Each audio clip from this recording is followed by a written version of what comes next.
Hola chicos, buenas tardes, ¿cómo están? Hola maestra, ¿Cómo están? ¿Cómo están bien? Ya se les acerca el día. ¿Qué sienten? nervios, ¿Nervios? un Es poco. solo un examen, chicos, tranquilos, tranquilos. Súper recomendación, no vayan a estudiar un día antes, ¿eh? Por favor, por si se descansen bien, duérmanse temprano, almuercen bien antes de irse a su examen, traten de estar relajados.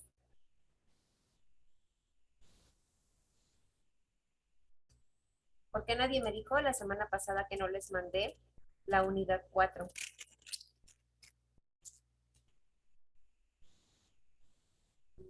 Se las voy a mandar.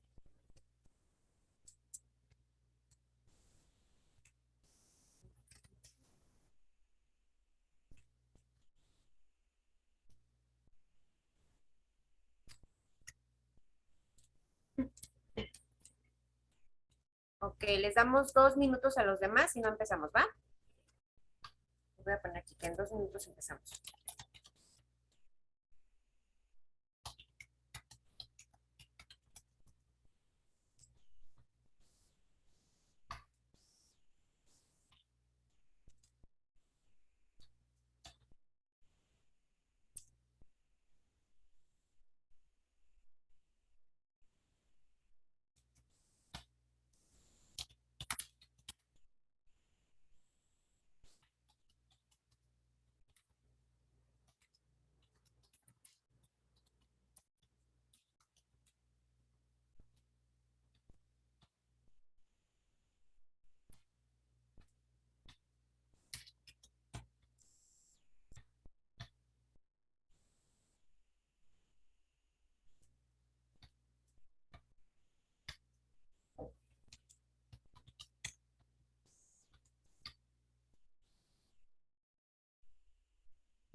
Bien, chicos, vamos a empezar.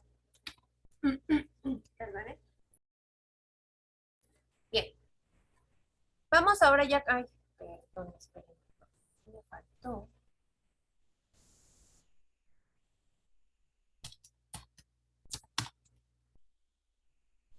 Bien, vamos a empezar ahora con la unidad 5. Bueno, más bien vamos a terminar ya todo el temario con la unidad 5. Y bueno, en la unidad 5 se van a encontrar con conceptos que ustedes ya conocen, que a lo mejor de momento dicen, no, no sé qué es, pero en realidad lo han vivido o lo han visto. ¿Sale? La unidad se llama Espacios Culturales y Políticos. Ya hablamos anteriormente y desde el principio que la geografía no solo son mapas, no solo es territorio, sino también lo que involucra ese territorio. La parte social, la parte cultural, la parte económica, la parte política. Hoy nos vamos a centrar en la parte cultural y política. ¿Por qué? Porque dependiendo del territorio, la parte cultural y política va a variar. Bien, el primer subtema es la diversidad cultural de México y el mundo. Vamos a hablar de etnias, lenguas, religiones y patrimonio cultural. ¿Qué son las etnias? ¿Habían escuchado? O digo, aquí está el concepto, ya lo sé, pero ¿ustedes qué conocen como etnias? ¿O qué, a qué les suena etnias?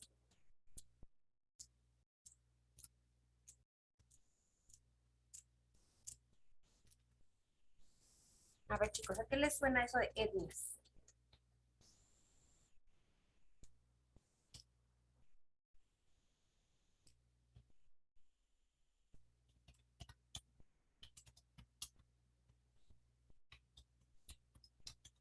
Chicos, ¿a qué les suena eso de etnias? ¿No les suena? Yo que recuerde, etnias son grupos indígenas. Ujú, puede ser, sí, grupos indígenas, muy bien. ¿Y cómo sabemos cuando hablamos de una etnia? O sea, sí es un grupo de personas, pero ¿qué los caracterizan para decir que es una etnia? ¿Cuáles son las características para que yo diga, ah, esa es una etnia?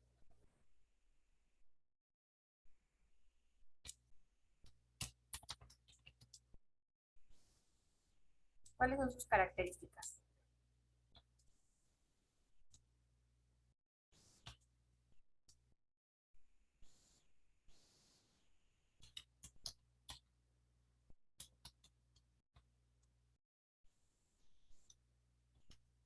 ¿No?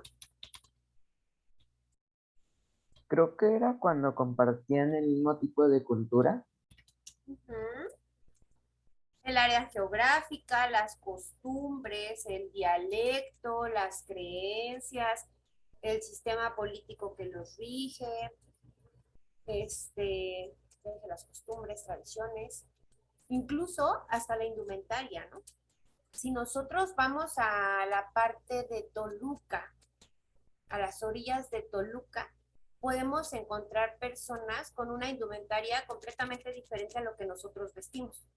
Y estamos hablando de una cultura otomí o de una etnia otomí. Y ellos hablan, algunos hablan español, como nosotros, el castellano, pero aparte hablan otro dialecto, otra lengua, que es el otomí. México es uno de los países con mayor número de etnias o de grupos étnicos que hablan diferentes dialectos. Por ejemplo, está el náhuatl, el purepecha, el otomí, el huichol. Entonces, digo, entre muchos otros, ¿no? Pero todavía son, vamos a llamarlo razas puras, ¿sale? Que no se han mezclado con personas de otros lugares. Nosotros, pues ya pertenecemos como a una especie mestiza, porque tenemos combinación genética de otras nacionalidades. ¿Alguien de ustedes se ha puesto a pensar o ha investigado el origen de su apellido? ¿De su primero o segundo apellido? No, maestra. ¿No? A ver, ahí les va una tarea rápida. Ahorita van a googlear el apellido que ustedes quieran, ya sea. Adelante, Alex. Yo del mío lo único que sé es que es español. Ok. Es serrano. ¿Es Serrano? De ahí Ok. fuera no sé nada. Bien. Bueno, vamos a googlear rápidamente nuestro apellido. El que quieran, el primero, el segundo, y vamos a hablar de dónde viene y por qué. Y ya vamos a dar una explicación más bien del por qué. A ver, googleenlo. 5 minutos.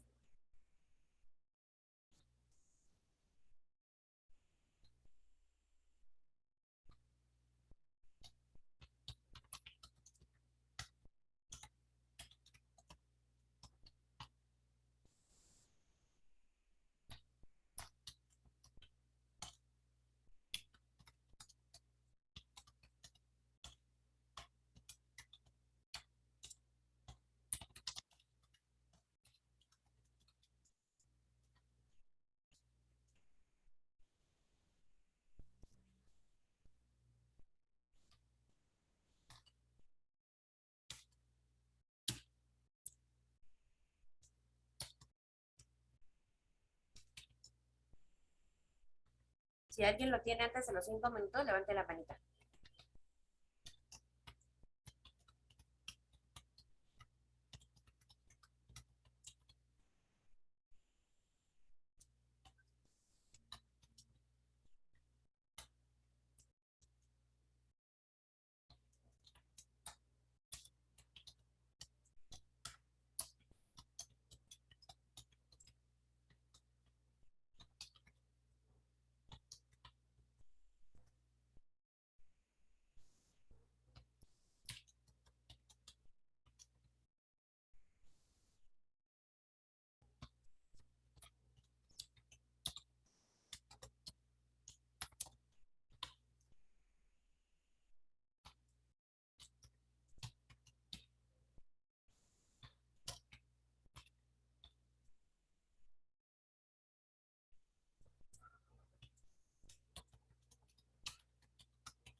A ver, adelante, Natanael.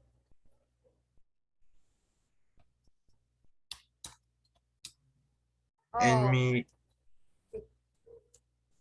en mi caso, los dos son españoles. Ok, los dos son españoles. ¿Y alguna vez has investigado si alguno de tus ancestros era español? No, ¿No? no he Ok, investigado. ok. Sería interesante, ¿no? Bien. Adelante, Alex. El mío es de un personaje de la Edad Media que se llamaba Martín González Serrano. Ok. Su Fue un nacionalidad. personaje español. Ok. Muy bien. Y también, la misma pregunta que Natanael, ¿alguna vez has investigado si tienes ancestros de origen español? Los bisabuelos de mi mamá creo que sí eran españoles. Ok, entonces ahí hay una combinación entre mexicanos y españoles. Muy bien, Alex. ¿A alguien más?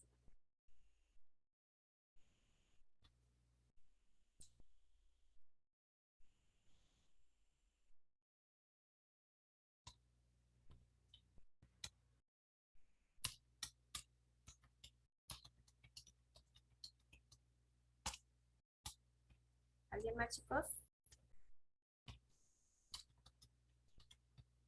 Bien, Alex, ok. ¿Quién más levantó la mano? Kemish, adelante. Yo encontré que es de origen español. Ok, de origen español. ¿Y has investigado si tienes algún ancestro español? Eh, sí he investigado varios ancestros que tengo, pero no es que yo sepa español, no. Ok, muy bien. ¿Alguien más?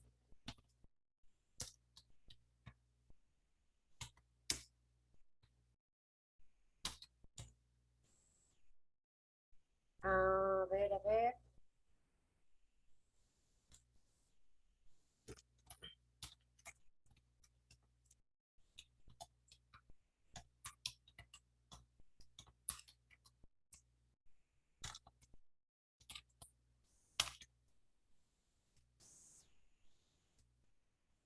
¿No? Bueno, fíjense bien. Yo me apellido, mi primer apellido es Millán. No es como un apellido común. Y fíjense qué dice aquí. El apellido es un apellido antiguo de origen aragonés de Jaca Huesca. Ese apellido se extendió por todo el resto de España. Otra rama muy importante del linaje es de origen toponímico y tiene su raíz en diferentes lugares de Castilla, principalmente en las provincias de Zamora, Salamanca, León y Soria. El significado es patronímico de Millán, variante de Emiliano o Emilio, viene del latín que significa el que se esfuerza en el trabajo. Y por ahí bien pueden encontrar hasta como un escudo y todo, ¿no? Pero fíjense bien, yo sí he investigado un poquito acerca de mis ancestros y bueno, hay algo que nos contaba mi abuelo, el papá de mi papá, es que su papá era español. Entonces digamos que mi bisabuelo era español y era un militar. Recuerden que nosotros fuimos conquistados por España y en el proceso de la evangelización hubo combinación de españoles con indígenas o con mexicanos. Y a esa combinación pues se les llama mestizos.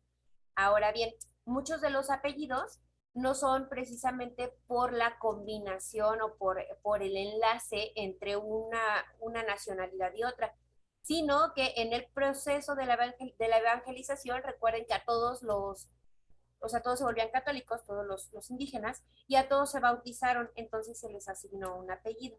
Y como estábamos regidos por el Reino de España, pues se nos asignaron apellidos españoles. ¿Sale? Entonces, bueno, aquí también vamos a encontrar en las etnias puras de nuestro país, vamos a encontrar personas que tienen apellidos puros de su origen, ya sea maya, ya sea purepecha o apellidos en náhuatl. Hace poco vi una notificación de del registro de una bebé en Mérida, me parece, que tanto sus dos nombres, como su apellido, eran mayas. Y mencionaban en la nota, ¿no? Que esta pequeñita, pues era maya de origen puro. Y bueno, está dentro de la parte étnica. Bien, vamos a ver, de los principales grupos étnicos del mundo, vamos a hablar del mundo, ya después nos centramos en la parte de México. Encontramos los amerindios, los afroamericanos, los amefricanos, perdón. ¿Y eso a qué les suena? ¿A qué continente les suena que sean? Tienen una particularidad. Amerindios, afroamericanos y amefricanos. Los americanos son gente de África que se viene para América, ¿no? Creo. Los amefricanos, exacto. Los afroamericanos, bueno, más bien, bueno, sí. O que hay combinación entre americano y africano. Los afroamericanos tienen un linaje puro también, ¿o no? ¿Nosotros a cuál perteneceríamos? Esas tres etnias son americanas, o sea, del continente americano. ¿Alguien es afroamericano? ¿O amefricano?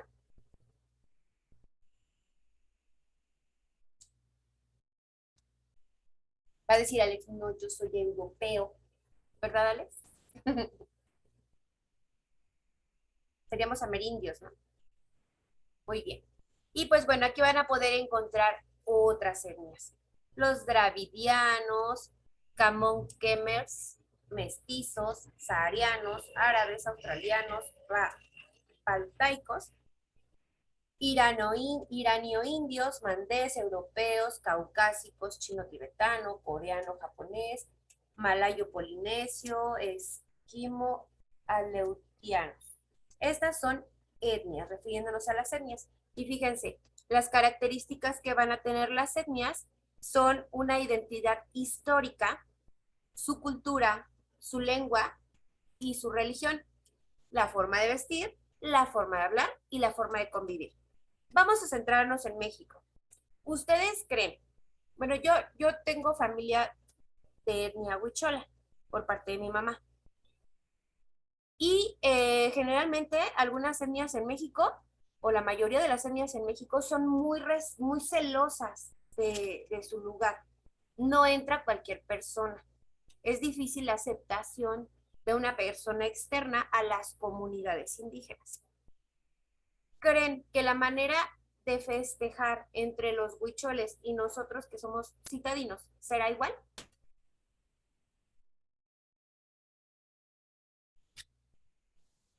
¿O será diferente? Es diferente. Es diferente. Por ejemplo, en la comunidad huichola consumen una cosa que se llama peyote. Seguramente ustedes han escuchado hablar del peyote, que es un enervante, ¿no? Si el peyote estuviera en nuestra localidad, la gente solamente lo usaría pues para drogarse, ¿no?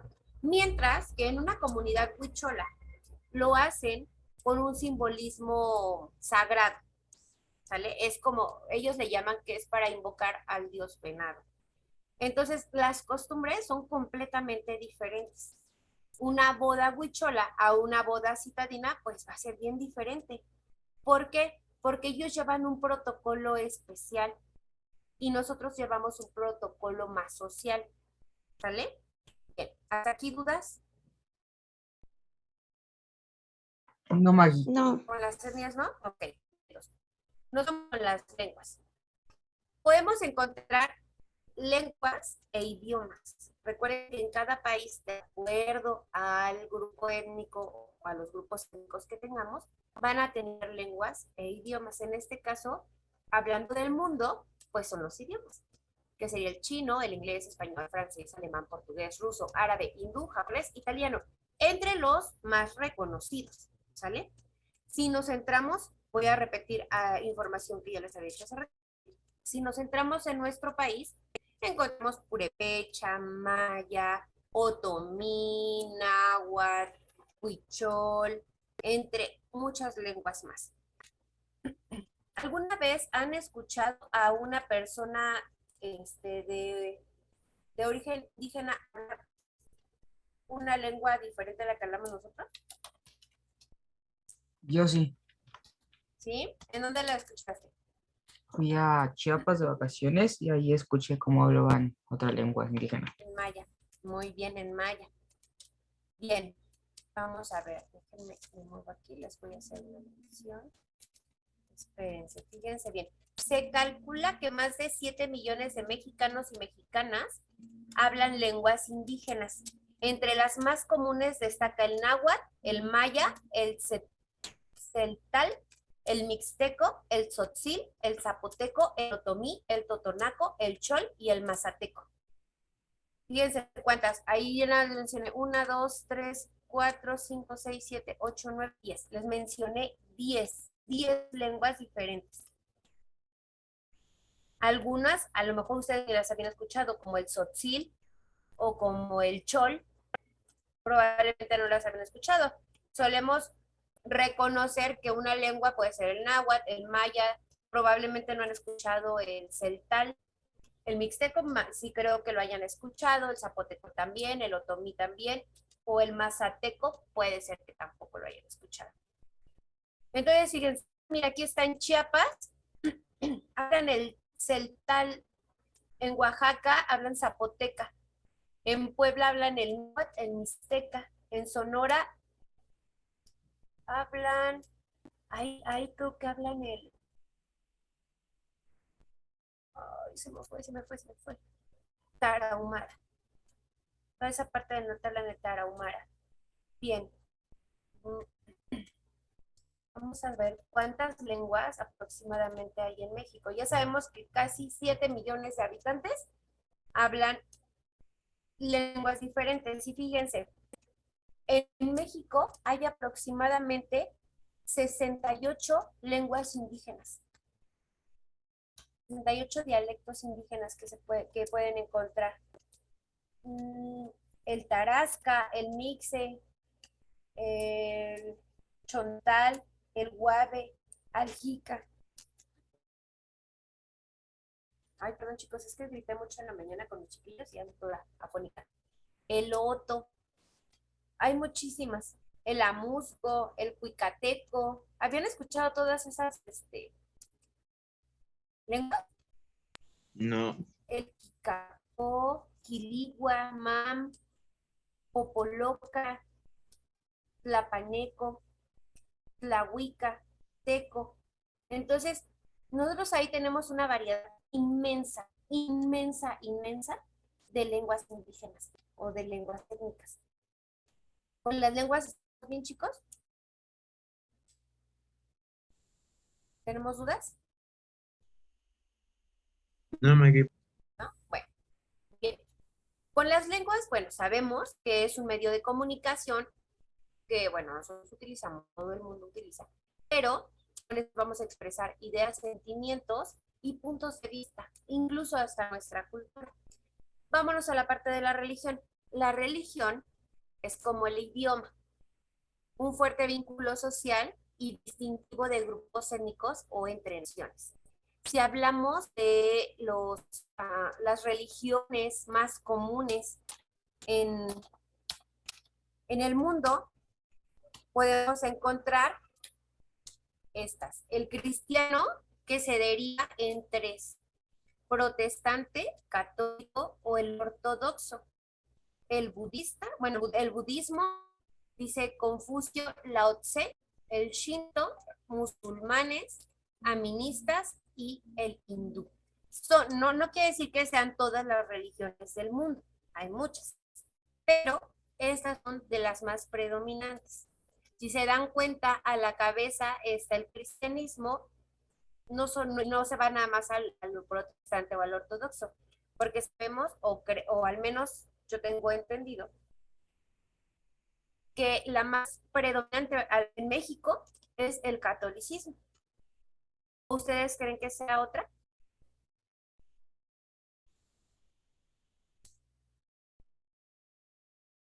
¿Hay alguien budista por aquí? Uy. Yo que sepa, no. Exacto. Bien, entonces, bueno, esto es como para entrar así como que en religión. Sin embargo, es importante que nosotros conozcamos esta parte. ¿Y por qué creen que México tenga tan arraigado el catolicismo? ¿O porque habrá un mayor número de población católica? Porque los españoles eran cristianos católicos y nos transmitieron esa religión. Exactamente, Natanael, muy bien, gracias. Exacto. Cuando a nosotros nos conquistaron, pues ellos se dedicaron a la evangelización. Y pues nosotros tenemos un lugar muy cerca de aquí, o de donde vivimos, en donde se llevó a cabo una parte grande de evangelización en México, que es Tepoztlán. Ahí se concentraron los monjes dominicos y franciscanos, y ellos se dedicaron a la evangelización y el bautismo del pueblo indígena, de toda la parte del país. Bien, ¿dudas hasta aquí? No, Maggie. ¿No? Vamos a ver qué es esto del patrimonio cultural. El patrimonio cultural seguro lo han escuchado. Cuando hablamos de patrimonio cultural, hablamos de lugares que se consideran propiedad del país. No es que Maggie vaya a ser la dueña de Teotihuacán. No, no hay un dueño de Teotihuacán. Es patrimonio de la nación o un patrimonio cultural. ¿Por qué se denomina así? Porque esos lugares son históricos y tienen una influencia histórica. Aparte de que esos lugares no tienen ninguna alteración en su arquitectura, porque son históricos, precisamente. Se pierde el valor del patrimonio cultural. A lo mejor puede ser que le den un leve mantenimiento a la estructura, pero modificación como tal no tiene. Entonces, recuerden, cuando hablemos de patrimonio cultural, no hay dueño, el dueño es la nación. Me pareció bien interesante cuando estaba buscando algunos lugares importantes de acuerdo a los continentes como patrimonios culturales. Y cuando me fui a la parte de América, el primero fue Chichén Itzá. Y bueno, este se encuentra en México. Es una zona arqueológica que es muy importante en México y es un área turística, una zona turística importante. Entonces me pareció muy padre porque, bueno, nosotros tenemos muchas zonas arqueológicas importantes en nuestro país y algunas muy cerca de nosotros, como en este caso es Teotihuacán. Chichén Itzá no está tan cerca, pero está dentro del país. Bien, vamos a ver de manera textual cuál es el concepto del patrimonio cultural o qué es lo que conlleva el patrimonio cultural. El patrimonio cultural encierra el potencial de promover acceso a la diversidad cultural y su disfrute. Ojo, promueve el acceso a la diversidad cultural. Diversidad, diferentes culturas, ¿sale? Nosotros, al conocer estos patrimonios culturales, al estudiarlos, podemos encontrarnos consecuencias históricas de otras culturas con las que no estamos en contacto, vaya, con las que no nos desenvolvemos. Y bueno, aquí también dice del disfrute, porque al menos en México, mucho del patrimonio cultural, pues se ha vuelto zona turística. Que cabe mencionar, y que a mí me parece así como de, ay, no sabemos ni lo que tenemos, es más apreciado por los extranjeros que por los propios mexicanos, ¿no? Mientras el otro día platicaba con una amiga, dice, es que yo quiero conocer la Torre Eiffel, y yo así de, ok, y ya conoces Chichén Itzá, ¿no? O ya conoces, no sé, la Riviera Maya, le dije, la Riviera Maya. No, ¿por qué no conoces primero la Riviera Maya? No? Porque es importante que nos empapemos también de nuestra historia. ¿Quién lo hizo? ¿Por qué lo hizo? ¿Qué finalidad tenía? Recuerden que eran centros ceremoniales. Bien, ahora, la siguiente. Pueden también enriquecer el capital social y conformar un sentido de pertenencia individual y colectivo que ayuda a mantener la cohesión social y territorial. Si ustedes les dicen, es que vamos a venderle Teotihuacán a Estados Unidos. Oye, pues ¿cómo? Si es parte de México, es parte de nuestra historia, es parte de nuestra cultura. Entramos en un sentido de pertenencia, ¿no? De que es parte de nuestra nación. Y bueno, esto también da un auge o una elevación al sistema económico de las naciones. ¿Por qué? Porque se vuelven zonas turísticas, que como les decía hace un momentito, a veces es más valorado y reconocido por los extranjeros que por los propios nativos. Bien. Dice, el patrimonio cultural ha adquirido una gran importancia económica para el sector del turismo en muchos países. Bueno, eso ya se lo acabo de repetir. Y bueno, destaqué cinco de los patrimonios culturales más importantes de cada continente. En América, pues encabeza Chichén Itzá en México, líneas de Nazca en Perú, Ciudad Quito en Ecuador, zona arqueológica de Machu Picchu en Perú, Monte Rushmore en Estados Unidos. En Europa está la Capilla Sixtina en Roma, la Alhambra en España, el Coliseo Romano en Roma, el Palacio de Versalles en Francia y la Torre Eiffel en Francia. Comercial. ¿Alguien ha ido a Ecatepec y conoce el Puente de Fierro? ¿Alguien conoce el Puente de Fierro de Ecatepec? No, No. No, maestra. no salgo de la casa. Yo Bueno, solo jalo para la ciudad y Naucalpan. perdón. Ay, perdón. Ok, bueno, si en algún momento quieren googlearlo, les platico que el Puente de Fierro de Ecatepec es hermano de la Torre Eiffel.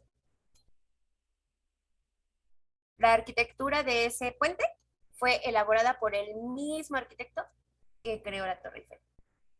Nada más como dato curioso. Y si ahorita lo vieran, está hecho una cosa horrible, horrible por el vandalismo y todo. Que a la Torre Eiffel no le permitirían que le hiciera nada, pero bueno, Ecatepec es otro rollo, ¿no? La cultura es diferente. Bien, si nos vamos al continente asiático, encontramos el Taj Mahal en la India, cuevas de Mogao en China, Saras en Tayikistán, Fujisan en Japón, Kremlin de Moscú en Rusia. En África, ay, este sí está bien difícil de pronunciar. A ver, el que lo pronuncia bien le regalo un chocolate cuando lo conozca. Fontaine. A ver, ¿quién lo...? A ver, adelante, adelante, Nat. Fontaine. Ajá, Fontaine en Namibia. Le debo un chocolate y un color rojo. Centro histórico de Agadez en Níger. Ciudad de Piedra de Zanzíbar en Tanzania. Ciudades antiguas de Djenné en Malí. Sitio arqueológico de Cartago en Túnez.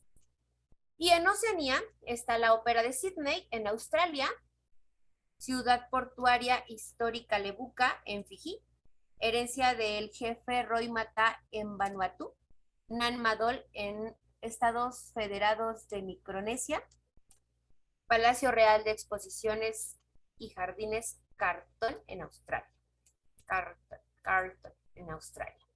Entonces, bueno, ahí también si de repente tienen un día de ocio y quieren conocer lugares de manera cibernética, pueden echarle un vistazo a estos patrimonios culturales del mundo. ¿Dudas hasta aquí, chicos? Creo que no, Mavi. Bien, entonces, va. Vamos a hablar de la globalización. La clase pasada hablábamos de la globalización, que es ese conjunto de todo lo que lleva a que un país tenga un crecimiento económico. Pero vamos a ver qué tiene que ver la globalización cultural con, con los países y con esta parte de los patrimonios. la influencia de la publicidad que transmiten los medios de comunicación. ¿Alguien quiere leerme los primeros 2 párrafos, por favor?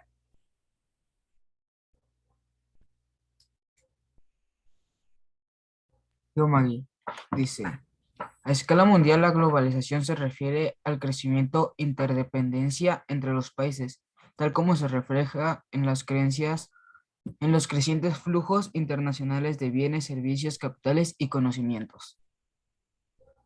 El siguiente también, Kemish, por fin. La globalización es un proceso económico, político y social que, si bien es cierto, no es bueno, ha sido retomado con mayor énfasis en los países en desarrollo como premisa específica para lograr un crecimiento económico y erradicar la pobreza. Muchas gracias. Entonces, fíjense bien, la globalización le ha dado, se ha tomado como una premisa para el impulso económico. Y esto lo hablamos en países de primer mundo que tienen una economía alta, que son los países que tienen empresas transnacionales en otros países de menor solidez económica. Ahora fíjense aquí qué pasa, la globalización en la cultura, esto es importante, porque nosotros ubicamos el concepto de globalización más hacia lo económico. La globalización en la cultura se manifiesta en la integración y el contacto de prácticas culturales, marcas, consumo de medios, valores, íconos, personajes, imaginario colectivo, costumbres, relaciones, etc. En sentido estricto del concepto de cultura, se entiende sobre todo lo relacionado con la difusión y consumo de productos culturales a alcance mundial, fundamentalmente cine, televisión, literatura, música, en lo que el factor tecnológico multiplica su capacidad de difusión a gran escala. Entonces, vamos a ver, cuando hablamos de esto de la globalización y lo conectamos con la influencia de la publicidad y los medios de comunicación, encontramos que tiene un impacto en la sociedad. Todo eso tiene un impacto. No sé si les ha pasado que a lo mejor ven en la tele, están viendo la tele, sale un comercial, bueno, salen muchos comerciales. O yo por eso no veo tele, me fascinan los comerciales. Pero sale un comercial y ven, a ver, ¿qué se me ha antojado a mí? Un gansito, ¿no? El comercial de gansito. Y te lo imaginas así congelado con este calor y dices, oh, se me antojó un gansito. Y terminas siguiéndote a la tienda a comprar un gansito. ¿Hubo impacto en ese medio de comunicación que es la televisión? Sí, Sí hay impacto. Entonces, ¿qué tan grande es el impacto que causa los medios de comunicación masivos? Porque esos son medios de comunicación masivos en nosotros. Si les digo, no te puedes comer solo una, ¿de quién hablo? ¿O de qué hablo? de algunas papas o chetos. De unas papas o chetos, de sabritas, ¿no? Y si les digo con el cariño de siempre, Bimbo. Bimbo, exacto, o sea, dices, ¿qué impacto tiene? ¿No? Y tiene un impacto en mí que yo casi no veo tele, imagínense ustedes que ven más la tele, ¿no? A ver qué otra cosa podría decirles que les impacte. Pero es que como yo casi no veo la tele, pues no sé. Hay una compañía de celulares que dice, la marca, bueno, la compañía, y dice, es la red. Su eslogan es el nombre de la compañía y concluye con, es la red.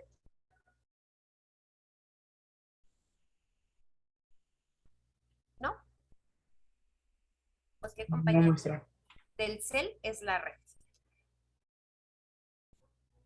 A ver, déjenme les busco otro. A ver, vamos a ver. No te abandona. Rexona. Rexona, exacto. El chocolate que se derrita en tu boca, no en tu mano.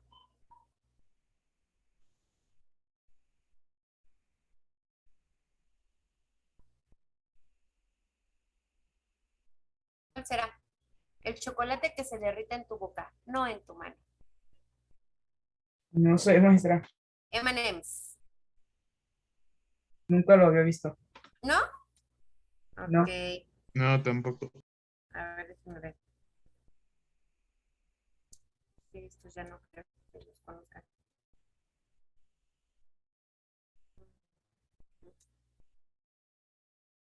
Déjenme busco uno y ya, nada más para que vean la influencia. Chuparse los dedos.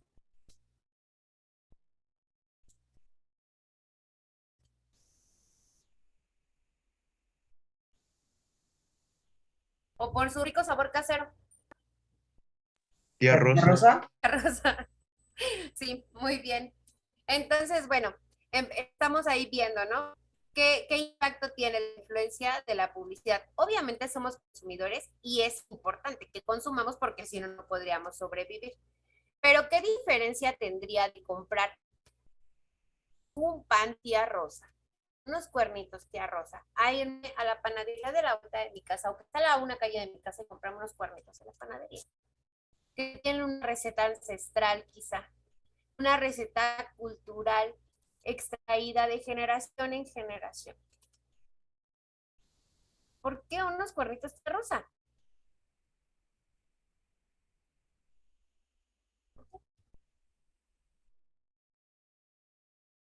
¿No es más rico el pan de la panadería? Y entonces, bueno, si no me quieren contestar está bien, a lo mejor ustedes no comen cuernitos de arroz. Pero a lo que voy es, con la influencia de la publicidad, pues nosotros somos consumidores. Y pues formamos parte de la globalización, pero en empresas que probablemente no sean de nuestro país, porque México no es un país con empresas tan grandes y predominantes en otros continentes. ¿Sale? ¿Dudas hasta aquí con la globalización cultural, la influencia de la publicidad?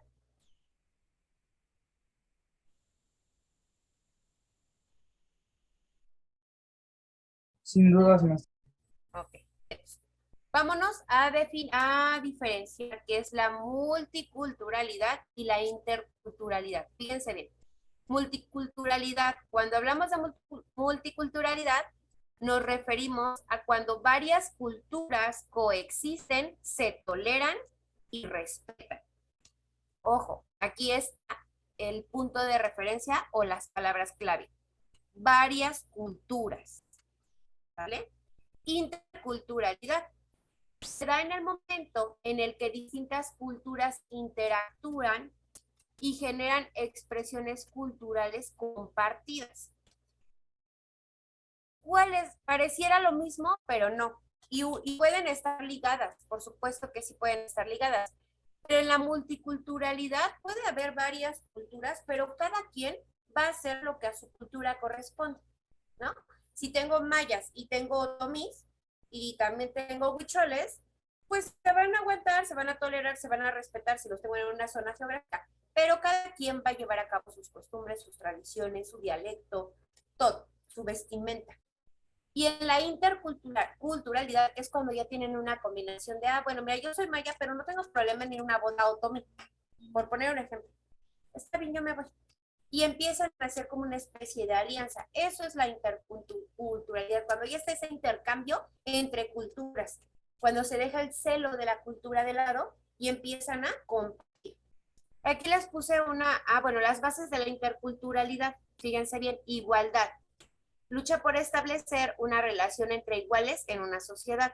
La forma de organización es horizontal, es decir, implica desarrollar o incentivar procesos participativos más igualitarios.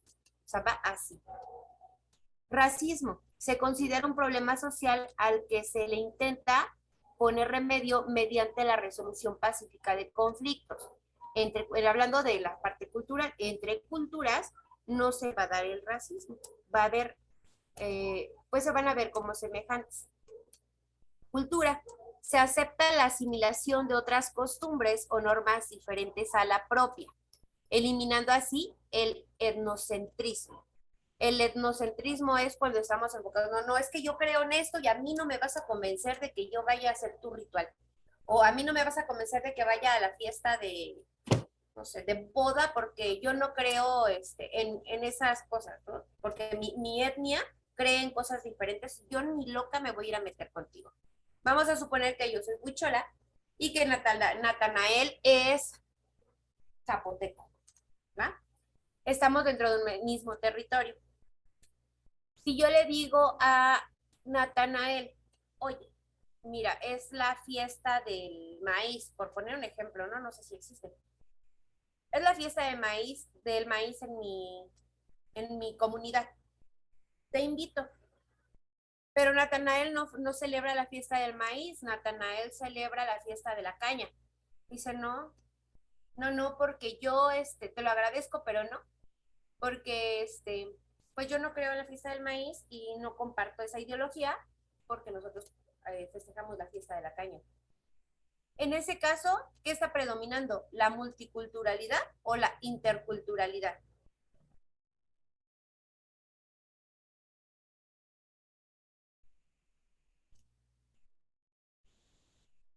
Pueden observar los conceptos, pueden leerlos y asimilarlos.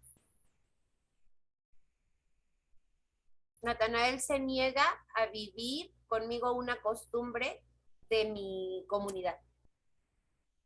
¿Será multiculturalidad o interculturalidad?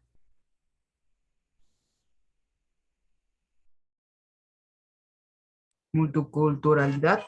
Multiculturalidad, es correcto, porque bueno, sí respeta la ideología de cada quien, Natanael, pero si yo no comparto, yo no voy. Yo tengo mis creencias, yo tengo lo mío. Entonces ahí es multiculturalidad.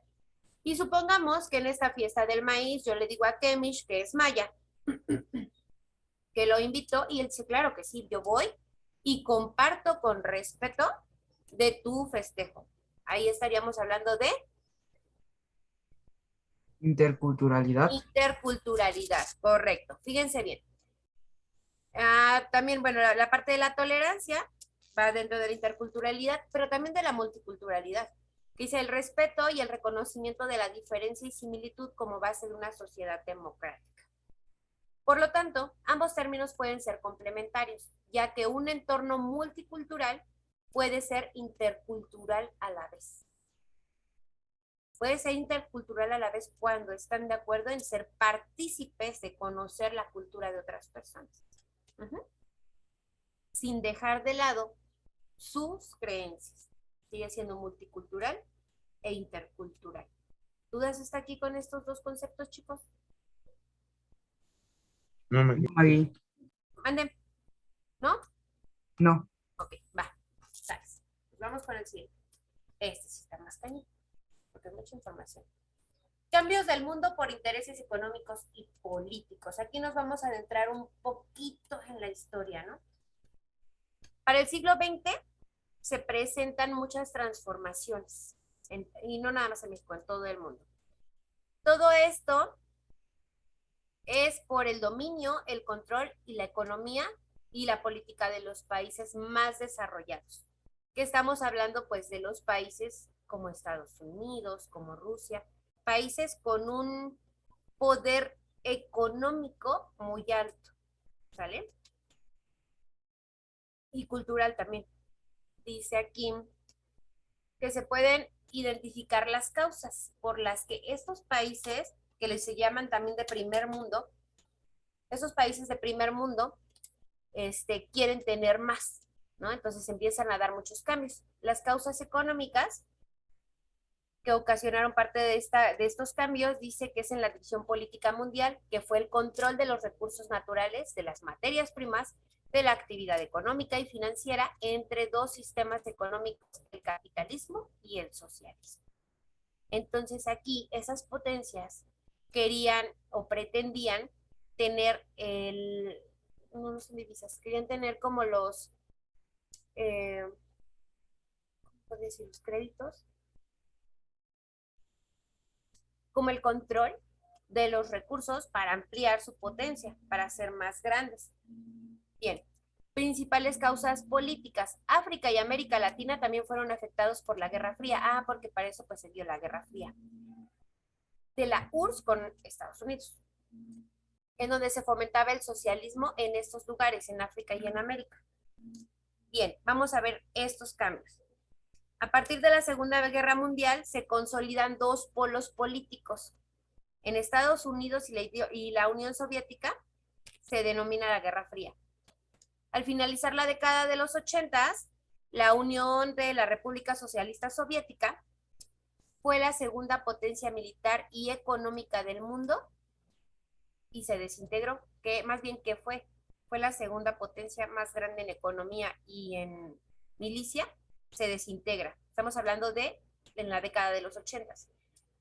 Entre 1989 y 1991 comenzó la transformación de la economía centralizada y planificada a una de mercado en todos los países socialistas. Las manifestaciones más significativas de estos cambios fue la caída del muro de Berlín en 1989 y la unificación de Alemania Occidental y Oriental.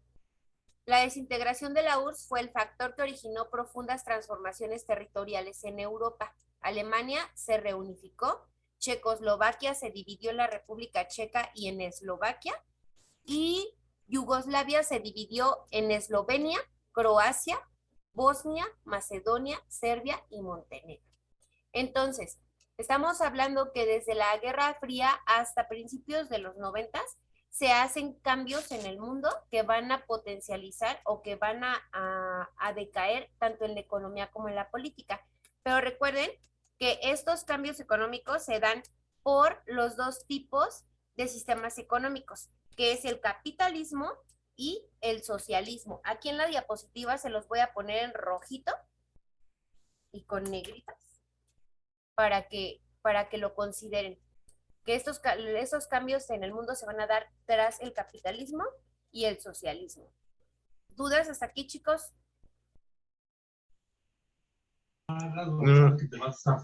¿No? Ok. No, Maggie. Déjenme, les hago un paréntesis. Vamos a ver qué es esto del capitalismo y el socialismo. Fíjense bien, las diferencias entre estos dos sistemas económicos. El capitalismo es un medio de producción de propiedad privada. La regulación del mercado, ley de oferta y demanda, y el objetivo es la maximización del beneficio, o sea, del dinero. Y en el socialismo, los medios de producción son de propiedad pública. La regulación del mercado es del Estado y el objetivo es el máximo bienestar social. Ahí no va a haber de que yo tenga más y que Mish tenga menos. ¿Han escuchado de algún país que sea socialista y otro que sea capitalista? Rusia y Estados Unidos. Muy bien, Rusia y Estados Unidos. ¿Algún otro? Yo la verdad, Maggie, me confundo mucho con eso bueno, de ese tema me confundo poquito porque no entiendo bien su definición. Ok, les voy a hacer una diapositiva con esto de las diferencias. Esperen. Les voy a agregar una para que tengan las diferencias. Okay.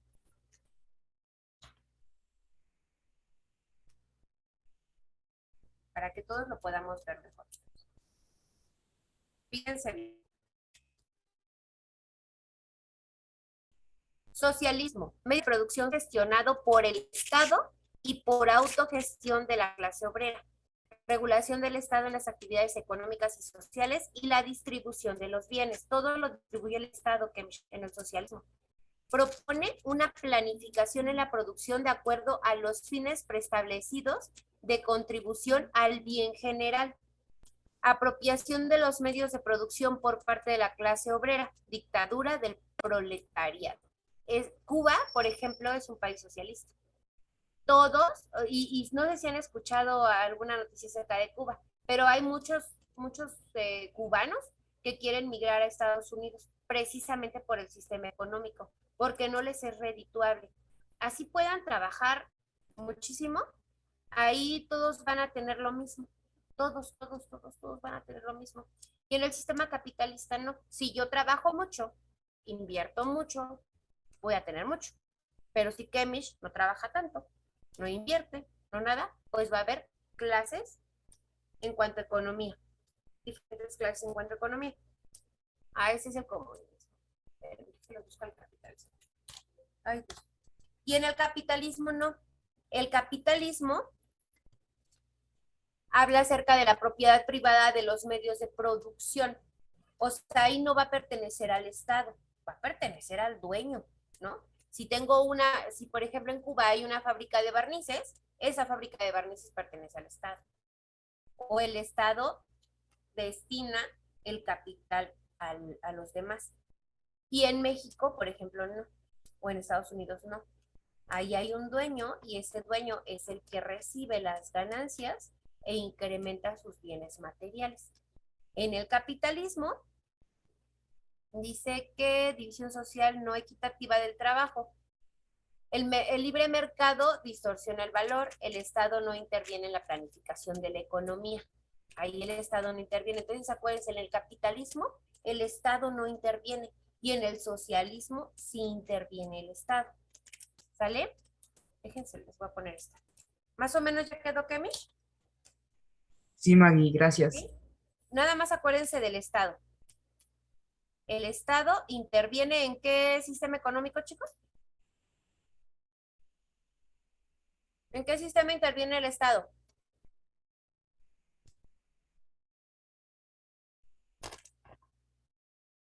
Híjole, ni me están haciendo caso.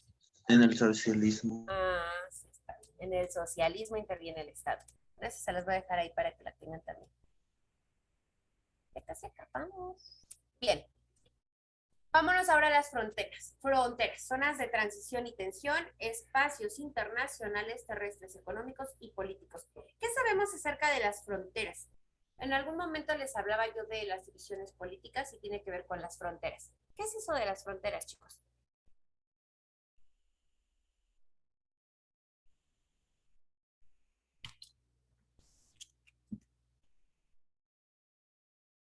¿Qué es eso de Lo las que fronteras? divide un país o un estado.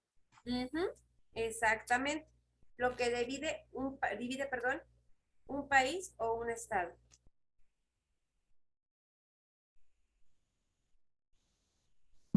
Exacto. Lo que divide un país o un estado. Hablábamos al principio de la materia que cuando vamos a la papelería compramos nuestro mapita con división política, ¿sale? Bueno, ahí podemos encontrar las fronteras. Pero fíjense bien, cuando estamos ya dentro de una frontera entre país y país, hay ciertos protocolos importantes. Esos protocolos importantes son establecidos por los líderes del país, a lo mejor de hace muchos años, pero son establecidos y actualizados por las autoridades de ese país. Entonces ahí ya entra la parte política. Aquí dice el concepto textual. El concepto textual dice, son líneas imaginarias que separan un territorio de otro.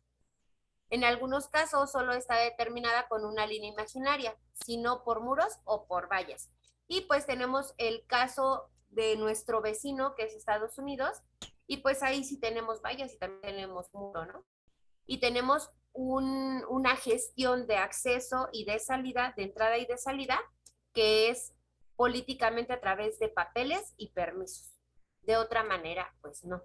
Cuando las personas pasan esa frontera sin documentación o sin esa gestión, pues estamos incurriendo en delitos de tanto de nuestro país como del otro país. Entonces ahí también es importante que eso lo identifiquemos. La importancia de las fronteras han sido zonas de transición entre países, es decir, pasan de un lado a otro. ¿Y por qué esa importancia de las fronteras? Bueno, porque gracias a esas gestiones pueden evitar situaciones complejas como el narcotráfico y N cosas que pueden afectar a ambos países. Zonas de tensión en las fronteras. Por esas zonas de tensión en las fronteras es como cuando estamos en la aduana. Dice, el paso desmedido de migrantes en busca de una mejor situación económica, por ejemplo, personas que van de América Latina hacia Estados Unidos. Entonces, ahí, hablando de una tensión, es algo que nos va a tener como entre angustia e incertidumbre. ¿Por qué? Pues porque en esas zonas de tensión es en donde persisten los protocolos o las gestiones legales. En el ejemplo que les pongo ahí del paso de los migrantes a Estados Unidos, pues están en una tensión por poder cruzar, por no tener la documentación legal que permite el acceso libre a otro país. ¿Sí me estoy dando a entender, chicos? Sí, Maggie. Bien, vamos a ver.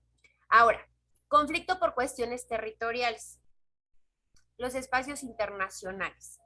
Son espacios libres de tránsito entre los estados. Estos espacios nadie se los puede quedar. Son 3 tipos: el terrestre, el aéreo y el marítimo. Nadie es dueño de las carreteras, nadie es dueño del cielo por donde vuelan los aviones y nadie es dueño de las aguas del mar por donde andan los barquitos, ¿sale?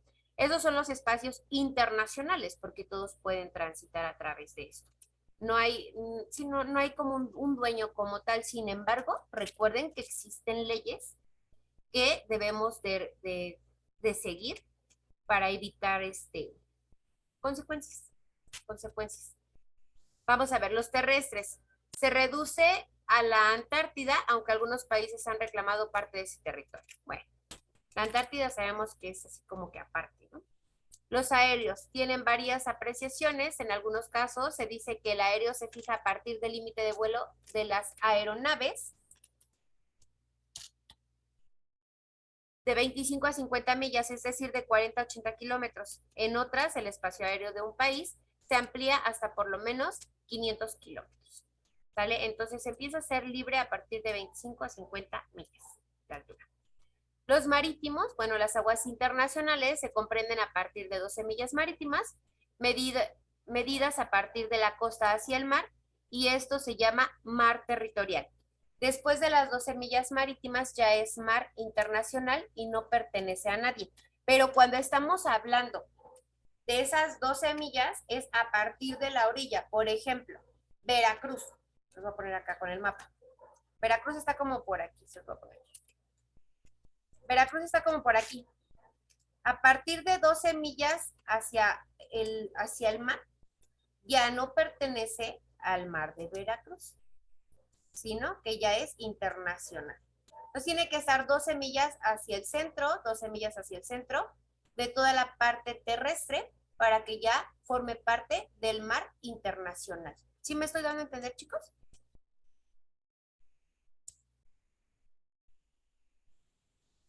Sí, Maggie. ¿Seguros? Al rato me vayan a salir con que no, porque uy, no. Bueno, conste. Bueno, aquí les puse un mapita con división política. Entonces, como ya bien lo dijeron, la frontera va a ser esa línea que puede ser, como ya les mencioné, imaginaria, con vallas o con muros, que va a dividir a un país de otro país. Pero cabe mencionar que en las fronteras siempre va a haber regulación judicial por parte del país que tiene esa frontera. En este caso, de este lado, se rige por la de México y la de Estados Unidos. En la de acá, pues Estados Unidos y Canadá, para llevar un control de acceso de personas que vienen de otro país e ingresan o salen de su país. ¿Sí? ¿Dudas?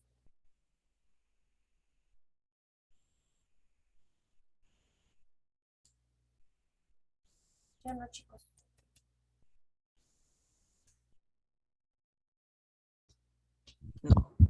Interpretar ese silencio. Va, gracias.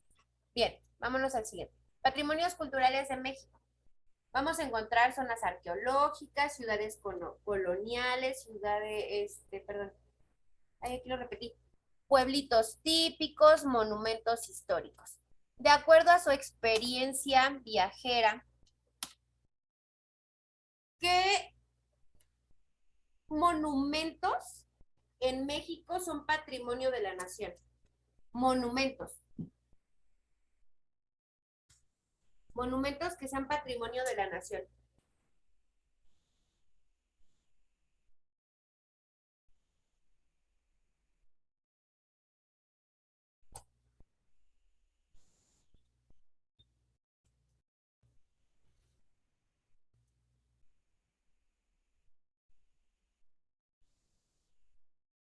Monumentos que sean patrimonio de la nación. ¿El monumento a la revolución será patrimonio de la nación? Sí, Sí, a ver, ya les di pistas.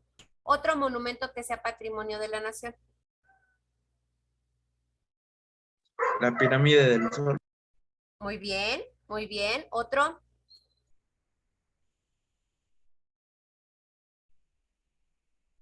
Chichen Itza. Ujú, muy bien. todo Teotihuacán. Sí, pero esos ya son zonas arqueológicas. Chichén Itzá, Teotihuacán son zonas arqueológicas porque comprenden un territorio muy grande.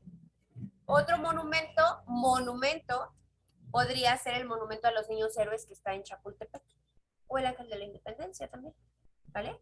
Entonces vamos a ver, patrimonio cultural en cuanto a arqueología, ¿sale? Zonas arqueológicas.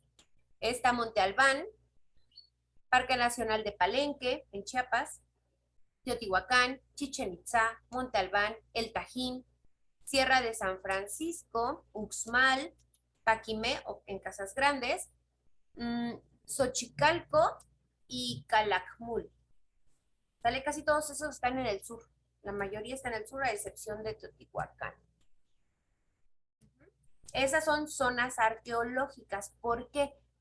Porque tienen un territorio más grande y tienen construcciones, de hace, obviamente hace muchísimos años, pero que tenían un significado especial. La mayoría de estos eran centros ceremoniales, ¿va? Esas son zonas arqueológicas. Patrimonio cultural histórico. Encontramos el Centro Histórico de la Ciudad de México, Xochimilco, el Centro Histórico de Puebla, Villa Histórica de Guanajuato y minas adyacentes, Centro Histórico de Morelia, Centro Histórico de Zacatecas, primeros monasterios del siglo XVI en las faldas del Popocatépetl, zona de monumentos históricos de Querétaro, Hospicio Cabañas en Guadalajara, zona de monumentos históricos de Tlacotalpan, Centro Histórico de Oaxaca, Misiones Franciscanas de la Sierra Gorda de Querétaro, Ciudad Histórica y Fortificada de Campeche, Paisaje agavero y antiguas instalaciones industriales de Tequila, y Santuario de Jesús de Nazareno en Atotonilco, perdón. Entonces, todos estos, casi todos los que son centros o zonas, van a ser patrimonio cultural histórico, porque hay historia en esos lugares. Por ejemplo, había uno de los franciscanos en Querétaro. ¿Dónde está? ¿Dónde está? Misiones franciscanas de la Sierra Gorda de Querétaro. Esa zona tiene historia después de la conquista, durante el periodo de la evangelización. Entonces, imagínense cuántos años han pasado. Y ahí pueden encontrar la historia de cómo se evangelizaron a los indígenas, cómo los bautizaron, ahí les enseñaron a leer y escribir. Los franciscanos venían desde otros países para poder evangelizar y se establecieron en esa zona, ¿sí? A eso le llamamos patrimonio cultural histórico. Tenemos otros patrimonios culturales, como los pueblos típicos. Ahí no les puse los pueblos típicos, pensando en que ubican pueblitos mágicos o pueblitos típicos. ¿Cuáles podrían ser esos pueblitos típicos? Menciónenme uno. Nada más. Uno cada quien.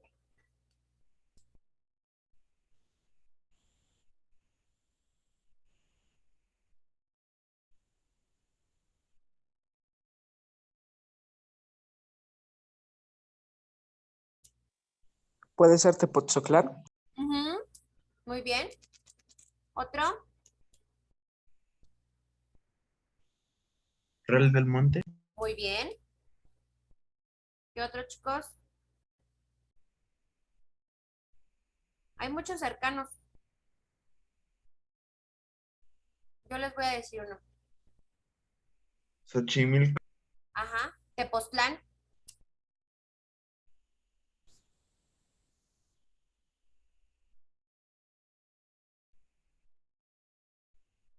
Muy bien. ¿Alguien más? De pueblitos mágicos no conozco muchos, maestra. ¿No? Bueno, no se preocupe. Entonces, bueno, a eso. Zacatlán de las Manzanas. Muy bien, Zacatlán de las Manzanas, muy bien.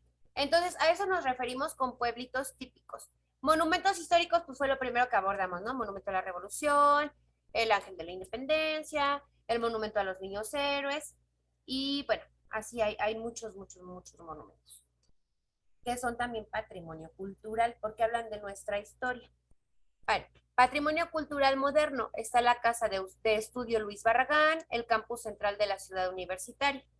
Patrimonio cultural natural de México, encontramos Siancán, santuario de las ballenas de Vizcaíno, islas y áreas protegidas del Golfo de California,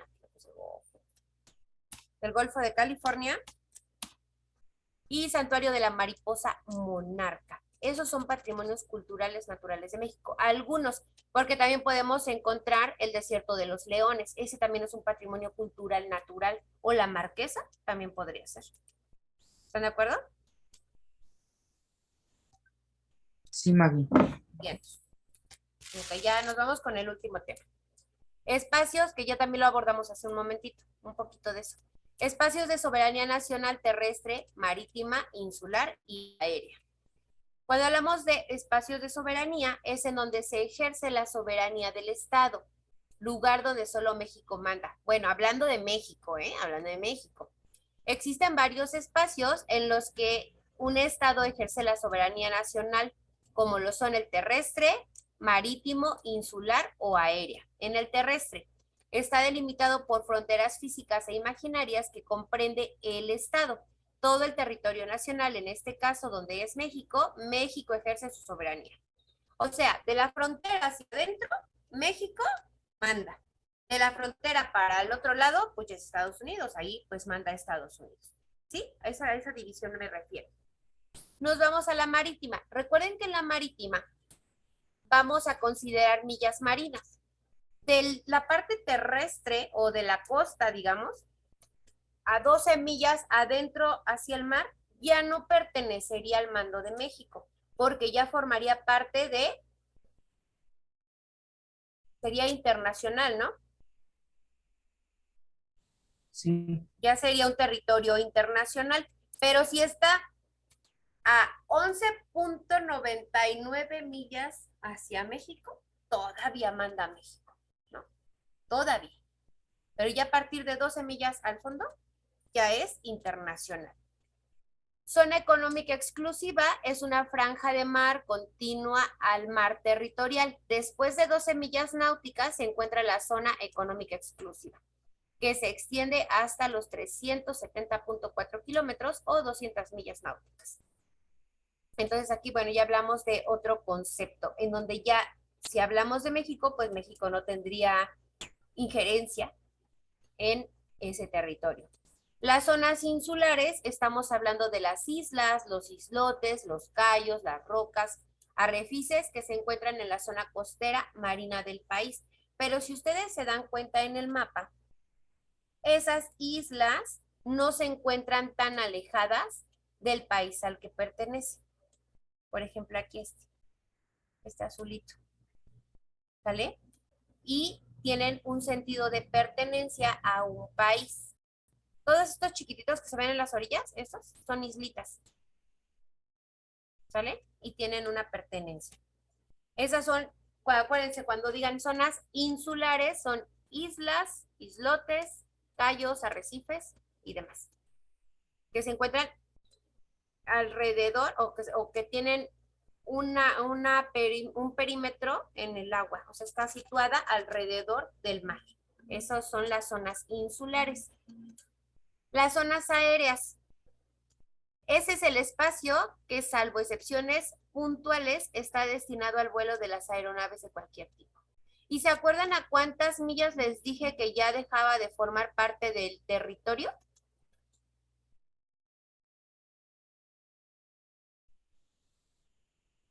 De 25 a 50 millas del nivel del piso, ya es también territorio internacional. ¿Sale? Si está a menos de 50 millas, pues todavía forma parte del territorio de una nación. Pero si está después de esa medida, ya es internacional. ¿Sale? Entonces, fíjense, las fronteras o las delimitaciones de una nación no solamente se van a dar de forma terrestre, también se van a dar marítima y también se van a dar aéreas. ¿Eso lo sabían?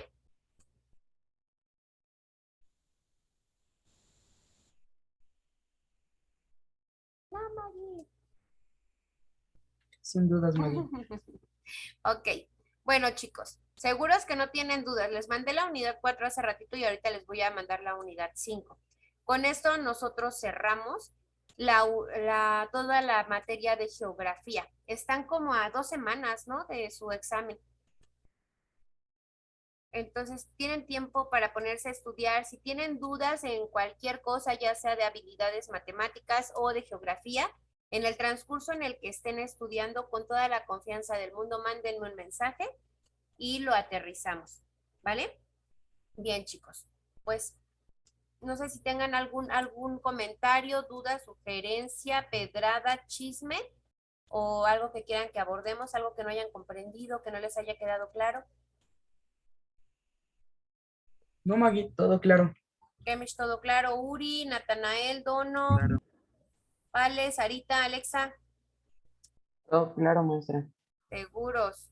Ay, es que me dan de harto miedo. Bueno, chicos, pues ya para terminar les quiero mostrar esta pirámide. Me parece muy buena. Fíjense bien. Ahorita el camino que ustedes van a recorrer, pues es importante en su desarrollo académico y personal. ¿Por qué? Pues a partir del momento en el que ustedes ya estén en el nivel medio superior, pues van a poder visualizar su vida en una carrera profesional. Algunos quizá ya tengan definido qué es lo que quieren estudiar de manera profesional, otros quizá todavía no tengan la certeza. Pero para poder llegar a ese punto es importante que ubiquemos nuestros talentos, en qué somos buenos, qué nos gusta hacer, qué es lo que disfrutamos hacer. Que nosotros llevemos a cabo una capacitación continua. Y es en general, no nada más de lo que nos gusta hacer. Obviamente le ponemos más potencial a lo que nos gusta o a lo que nos llena a hacer, pero es importante la capacitación. En este proceso que ustedes están llevando para hacer su examen, pues la capacitación la han tenido, la motivación. Espero de verdad haber sido un agente motivacional para ustedes, que pues a lo mejor con mi trabajo, con mi vocación, haya podido dejar algo muy bueno en ustedes, aparte de la cátedra. Que bueno, la cátedra por supuesto es importante, es parte de la capacitación. Pero yo sí los invito a que no dejen de lado sus sueños. Otro punto importante después de la motivación, pero esperen, la motivación puede ser intrínseca y extrínseca. La motivación que yo les doy a ustedes es una motivación extrínseca, es externa. También ustedes deben automotivarse. Si ustedes se motivan, de verdad que pueden llegar a hacer cosas que ni se imaginan. La disciplina es el no bajar la guardia, chicos. Aunque tomen su curso de Comipems todos los días y ya llevan enero, febrero, marzo, abril, mayo, junio, 6 meses en curso de Comipems, no bajen la guardia. Si tienen dudas, pregunten, investiguen, lean, ¿sale? Si no tienen dudas, sigan repasando para que el aprendizaje se quede ahí plasmado en su cabeza, para que no tengan complicaciones a la hora del examen. Y bueno, todo este conjunto entre talento, capacitación, motivación y disciplina seguramente los lleva al éxito. Y no tengo la menor duda de que ustedes van a lograr ese lugar en la escuela que desean. ¿Sale? Échenle muchas ganas. Los invito a que le echen muchas ganas. Creo que la oportunidad la tienen y recuerden que hay otros países que no tienen la misma oportunidad que ustedes de prepararse académicamente. Y pues, ¿por qué no aprovecharlo, no? Chicos, los quiero mucho, pórtense bien, estudien y pues vuelvo a lo mismo. Si tienen dudas en cuanto a algún tema o algo, háganmelo saber y con gusto nos damos un tiempo para repasar. Ahora ya tendré libres un poquito las tardes del jueves, así que podemos tomarnos unos 10, 15 minutos para poder dar un repasito, ¿va? Si tienen dudas. Gracias, Maggie. ¿A qué va? Muy bien, chiquillos, déjenme les mando de una vez las diapositivas para que den su repaso. ¿Saben también que les recomiendo que hagan organizadores gráficos? Los organizadores gráficos son buenísimos para estudiar. Pueden hacer mapas mentales, pueden hacer cuadros sinópticos, cuadros de 3 entradas, lluvia de ideas, telarañas, diagrama radial, pueden hacer un buen de cosas. Si quieren aprender a hacer organizadores gráficos, tengo un libro muy bueno que les puedo pasar, está en PDF y les puede servir. Y ahí viene cómo hacerlo. cómo hacer los organizadores gráficos y les pueden ayudar. Por ahí si son los niños o las niñas de los plumones, también les recomiendo que le metan mucho color y eso les va a ayudar mucho a que se les quede la información. ¿Va?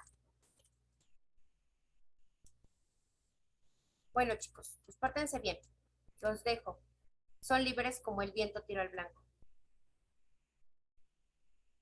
Muchas gracias, Maggie. Hasta luego. De Cuídate. nada, ánimo, cuídense, bye. Estamos en contacto. Adiós, Maggie. Hasta Bye. luego. Bye bye.